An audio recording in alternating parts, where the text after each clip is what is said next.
Okay.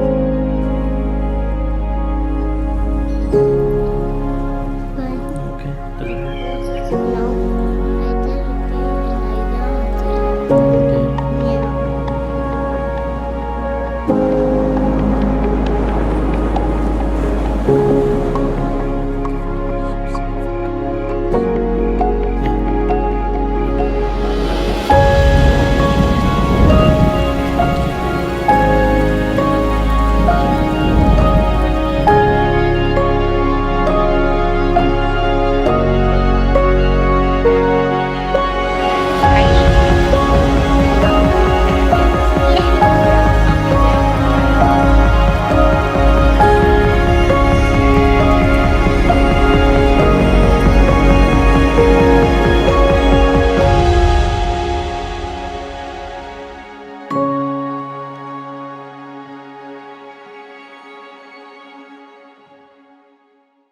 Hello, welcome back to Solid Ground. This week we're taking a look at the fifth commandment. It's interesting what Jesus does when he's teaching on the fifth commandment. He's talking about not murdering somebody.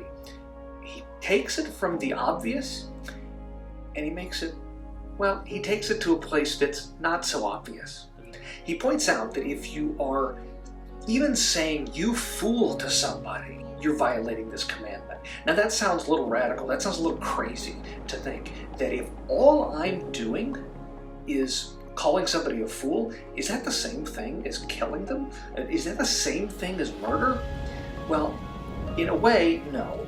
But when you think about it, it's still a violation because the purpose and what Luther explores when he's looking at this particular commandment is he's looking at the idea that the goal is to uplift the life of the person. It's not enough, really, to simply refrain from harming or refrain from killing them or murdering them. It is instead to help to protect and uplift their life.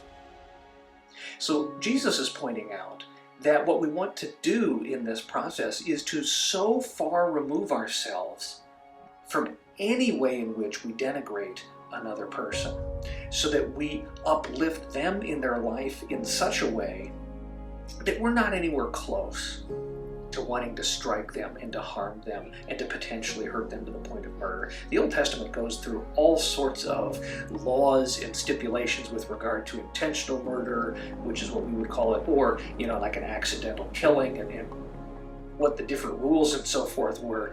But Jesus really gets to the heart of it, and he focuses not so much on what you're not to do, but really how are you to care for each other? How are you to speak of one another so that you uplift their life, so that you care for them, so that people around them look at those people in a positive light? Because I think that's a part that's just as important. It's not just what we say and what we do, it's how what we say and what we do impact those around us and how they deal with other people, and the way in which we look at people and treat people and talk about people who look, act, think, behave differently than we do also has an impact here. If we start running each other down culturally, this runs the risk of violating this commandment as well, in the concern that we're running down, speaking ill of,